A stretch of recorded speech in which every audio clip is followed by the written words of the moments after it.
We are joined now by the great Bo Nickal, the undefeated. There he is. Hello, Bo. How are you? Doing well, Ariel. How's it going? It's going really well. Could I ask first, before I ask you about the fight, and thank you as always for the time. It's great to talk to you. By the way, great to see your dad. Great to meet him at Yeah, I did yeah, not expect to see him at the Jorge Masvidal Nate Diaz press conference on Friday night, of all places. yeah. But it was hmm a nice surprise. By the way, why For was he sure. there? Does he help Jorge?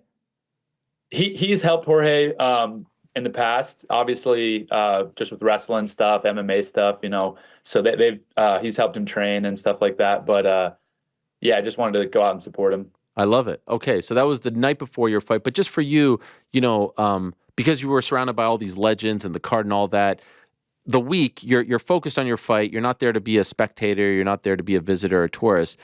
Did you have a moment maybe at the presser when you're sitting up there and you're like, "Holy shit, man! I'm 5 fights into my pro career here, about to have my sixth, and I'm sitting next to these people on this card with this pomp and circumstance." Did you allow yourself to smell the roses last week? In short.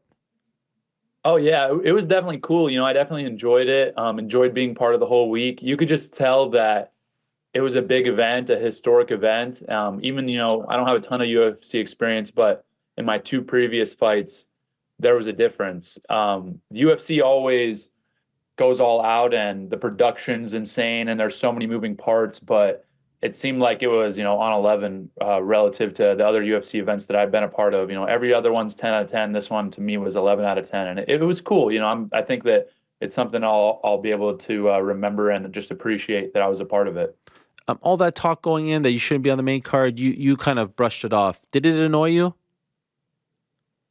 It did and it didn't. It annoyed me, but at the same time, I just feel like, um, I'm not the very beginning of my career, and people are going to get to know me. And I don't think that in a year or 2 years, 3 years, that people will even bat an eye at that. They'll be like, wow, that made a lot of sense. Like, of course, he was on the main card. And so I think that my perspective is always that I never take things personally. And at the same time, I'm trying to build my reputation. And these people don't quite know me yet. They don't quite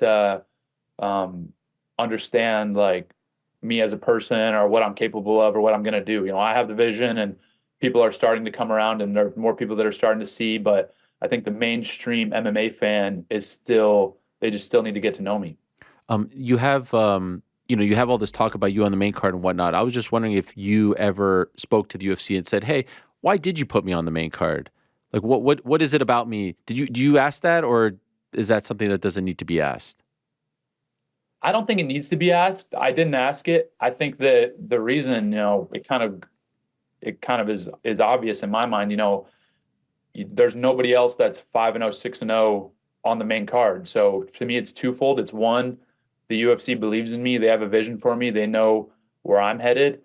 And two, they also know that I'm a draw, that people want to watch me. And, people wouldn't be upset about it if, like they're regardless of whether they're cheering for me or booing me, they're going to watch the fight. And, they either want to see me win and smash this dude or they want to see me get upset and lose. So, I think that I just bring different eyes to the sport that most MMA fighters don't bring. I said this in my interviews during fight week, but 95% of my fans aren't diehard MMA fans. They're wrestling fans or, um, moms or grandparents or whoever. These are the people that like enjoy me, who want to watch me. And I know that because of the people that I'm interacting with regularly, of just the support I get on social media. Like, this is stuff that I pay attention to. So I can I just think that there were, multiple reasons, and obviously the UFC has that vision as well. So they kind of share that foresight with me. And by the way, for the record, I'm not asking these questions because I believe this. I thought it made total sense, A, to have you on the card. And I like the fact that it became a talking point where you were like, who cares, right? You get paid the same Yeah. if you're on the main card. Not and what I would say to people who are like, this is so disrespectful. Well, if you're so mad, you should be happy, because if you're mad that I don't know, Yuri Prochaska is on the prelims, be happy you don't have to pay for it. So what are you actually mad about? Like, this Right. is all silliness. Yeah, and to be honest, I mean, there might have been more eyes on the prelims just with it being on Of ESPN and course. being free. So, that's something where it's like, to me, again, it doesn't really affect me. I could have been the first prelim. I could have been the main event. Like I'm going to fight the same and I get paid the same. And the UFC, they're a business, so they're trying to make money, right? Like that, and it's their decision. So they're doing what's going to be the best for their business, right? So that's where I'm like, I don't know, the people getting upset about it. I'm just like, I don't know what to say to you guys. It's like, Yeah, it's weird. it is weird. By the way, is it true that in your contract you have to be on the main card?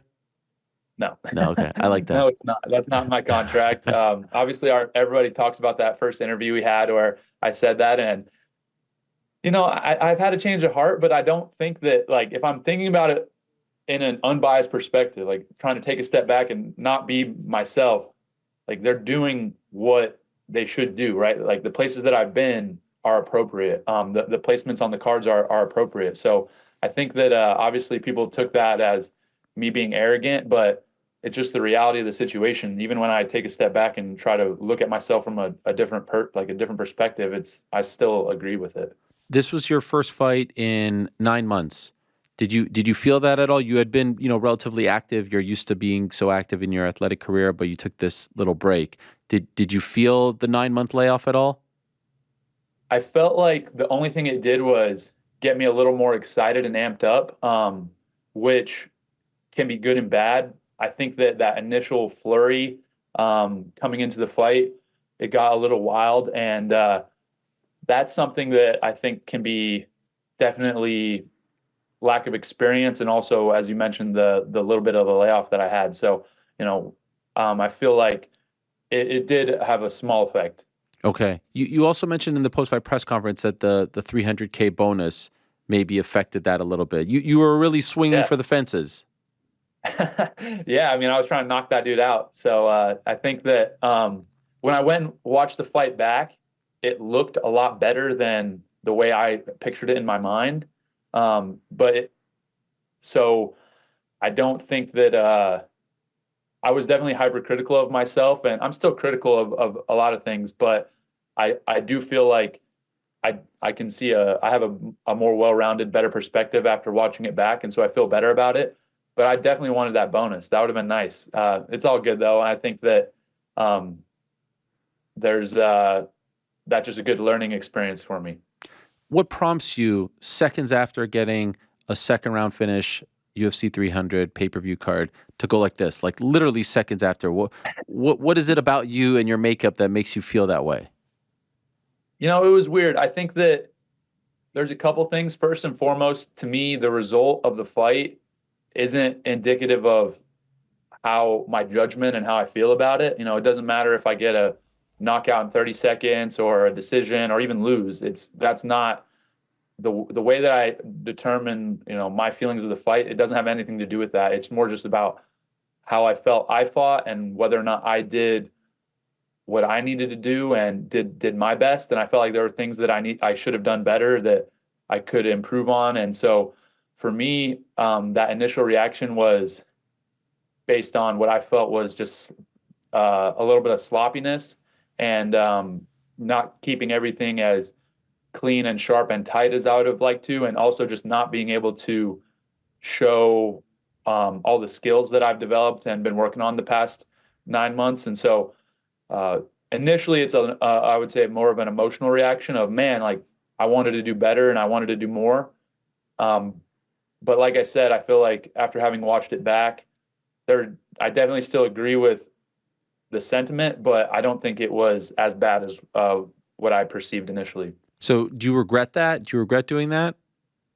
No, I don't regret it. I don't really. It's all good. I think that I'm critical of myself. Yeah. That's part of what makes me really good and part of why I've been as successful, because I hold myself to an impeccable standard. And so that's just kind of a blessing and a curse, right? Like I perform at a very high level, but I'm also just very hard on myself. That's how I feel genuinely. And so I don't regret doing that at all. That was how I felt in the moment. And I still think that, again, the sentiment rings true where I do have a lot to improve on and get better at. And I'll make the adjustments.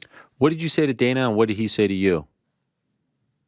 Yeah. So initially coming up, again, it was like, obviously the emotions are running high. And so I was like, I'm sorry, man. I wanted to put a better performance on. Like, that was it was what it was. And he was just basically told me to that I did amazing. And he said that it was actually crazy because I didn't expect. I saw him walk over to where we exited the octagon. And I was like, "What's he doing over there?" And I've never seen him do that before, where he just kind of greeted me after the fight, and he told me that I'm going to be, one of the biggest stars this sport's ever seen, and to keep doing what I'm doing, and to not just basically not let any of that stuff affect me, and just keep grinding. And that was cool to hear, just because out of anybody that can predict those types of things, he's the guy that I would respect his opinion. So it meant a lot to me coming from him.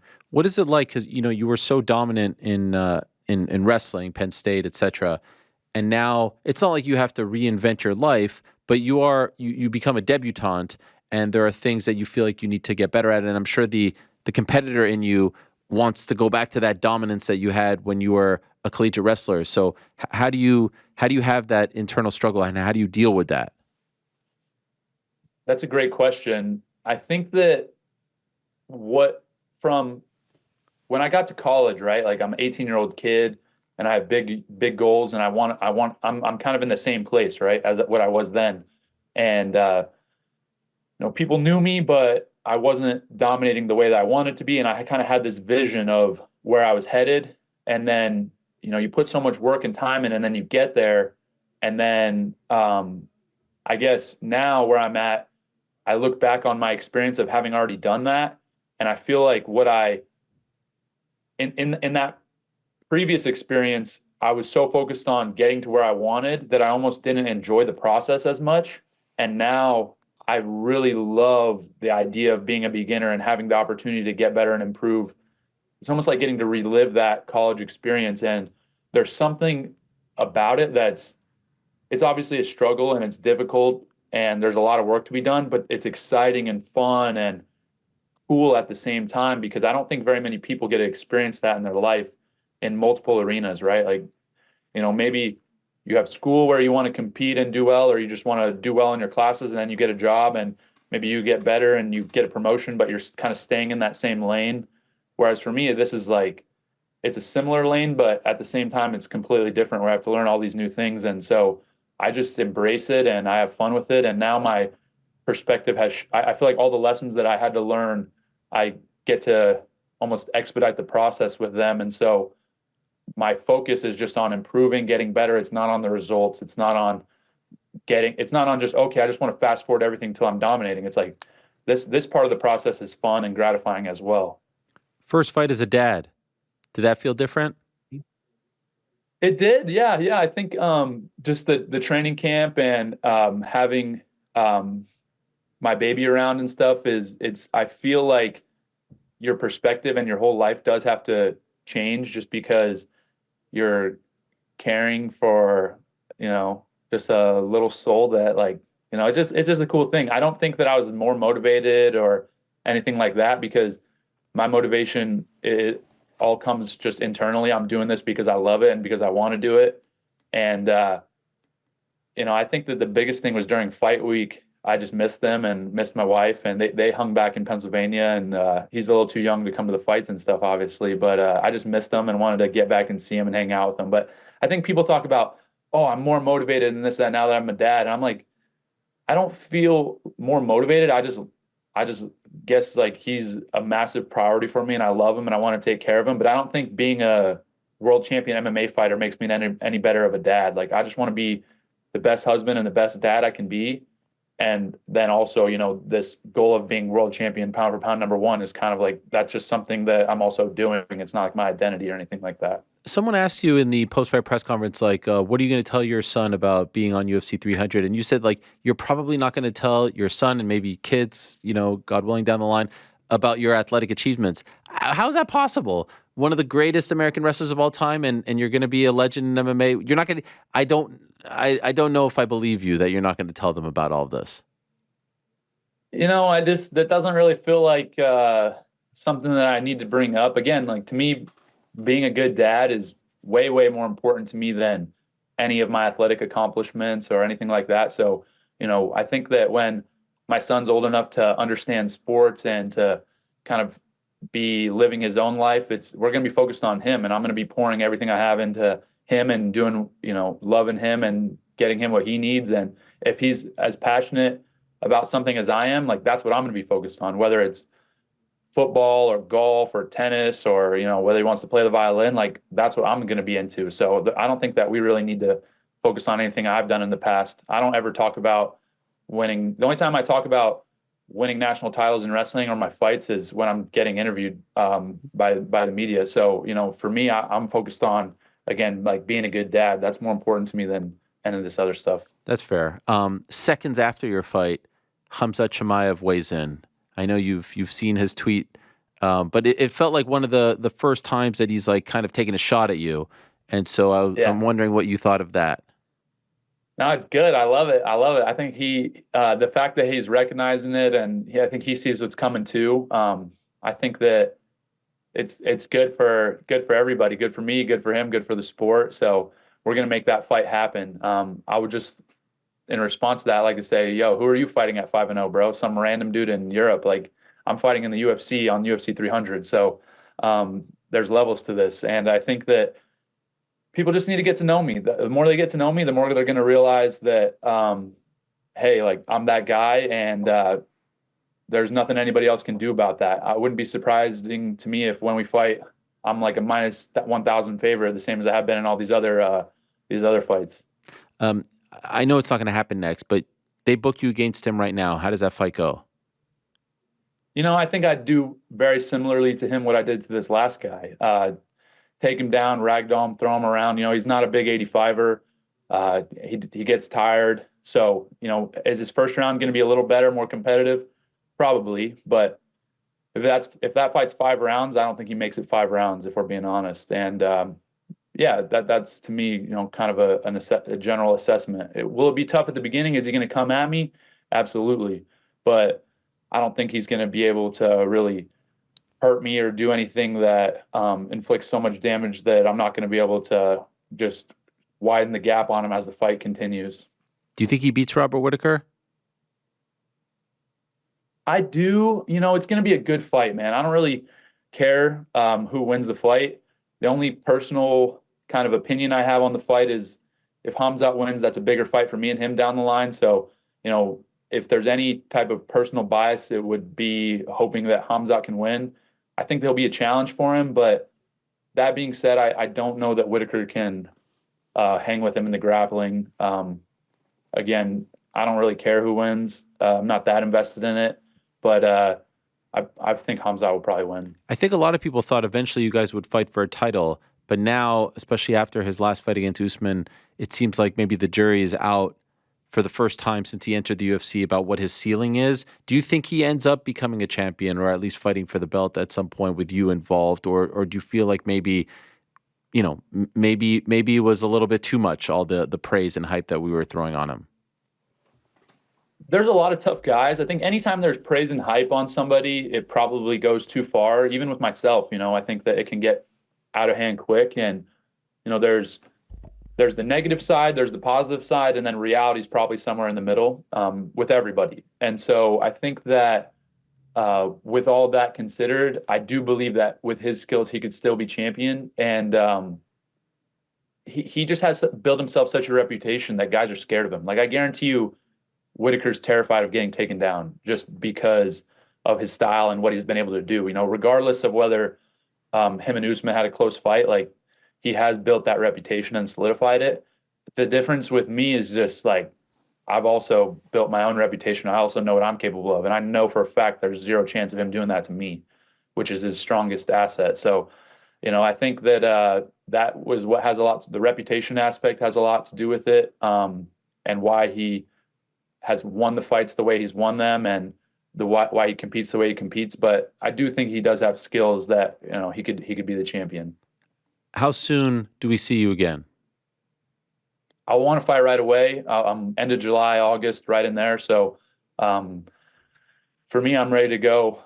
Didn't even really get hit this fight either. He landed a couple strikes from the clinch and when I was on top of him, but it was more annoying versus like actually damaging. So I was back in training on Tuesday, and I got the Olympic trials this weekend, so I'm coaching guys at the Olympic trials and helping them get ready. But other than that, I'm focused on getting back in there and fighting. Is there a name that comes to mind? Really, whoever, I got to talk with the UFC about that and talk with the coaches. I think that I just want to continue to fight better and better guys, guys that are, I want to start approaching the rankings here soon. It's funny because once you get in the rankings, you don't really need to fight like there's 15 guys ranked. I don't need to fight 15 guys to get to the belt, right? Like I only need to fight 2 or 3.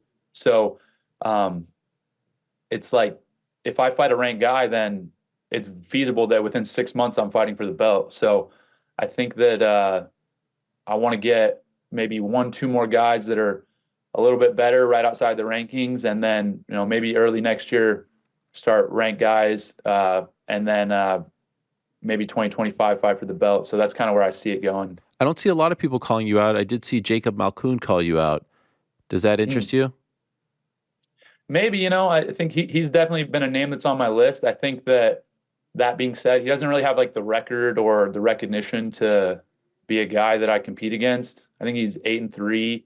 And so it's almost like a step down, which makes it tough. Not that skills wise, he's a step down, but the perception and things like that. I think he does have some good skills, but it's tough when I'm fighting guys who are 10-5 and everybody is like, this fight's a joke, this and that. Like guys that have multiple knockout finishes and in the UFC, like those guys are a joke. That's what the media says and stuff. So I don't know that would be appropriate. Like I said, it's almost like if I fought him, well, let me ask you, if I fought him, would that seem like a step down from Cody Brundage in a way? No, I would say it's like just more sort of the same type of it's step. even, right? Yeah. So me, I'm trying to fight better guys. So that's where I'm at in my career. Like, I fought Jamie Pickett. Obviously, then I had to fight a last minute replacement. And now I'm fighting Cody Brundage, who's a guy with a better record, finishes. And now I want to fight another good guy. So maybe somebody on a little bit of a win streak or somebody that has a little better record. Okay, fair enough. And by the way, I saw you tweeting about WrestleMania. You going to make the move? Heck yeah. You're going to do it? Maybe.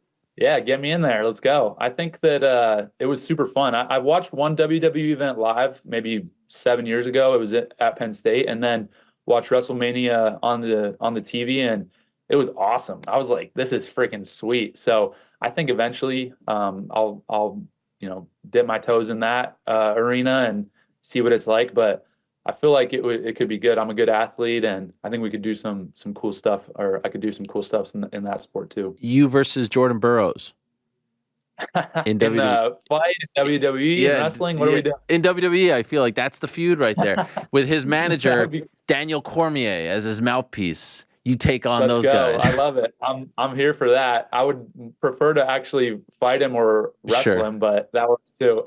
You guys good now or what? Who, DC or Burroughs? No, Burroughs. I mean, I'm good with everybody. I think that I didn't like what he had to say about one of my teammates and close friends, so I let that be known. And he has it's him with the problem. So he can't really do anything to me at the end of the day. Did you talk about this with DC when you were doing like the fighter meetings and all that? Yeah, we talked about it briefly. He was like, well, I was the one that asked the question. And I was like, well, he's the one that answered it. So, you got to be, if you're going to answer the question like a big boy, then, you got to take the heat too. So I didn't like it. People have their opinion about it and he has his opinion about it. But for me, if you're coming at, to me, a family member, a brother, a teammate, then I'm going to step up and say something because I don't appreciate that. So yeah, that's really all it came down to at the end of the day. It's not personal. Had it been any other guy in his position that would have said something about my teammate, I would have done the same thing. I respect it and like that very much. Well done. Congrats on the win, Bo. Very, very fun to watch you do your thing, and hopefully now you feel a little bit better about what you did because another impressive. I'm sure there's a part of you that hates that your first round streak is over, the competitor in you. Yeah. But it could be a finish streak now, so you'll be okay.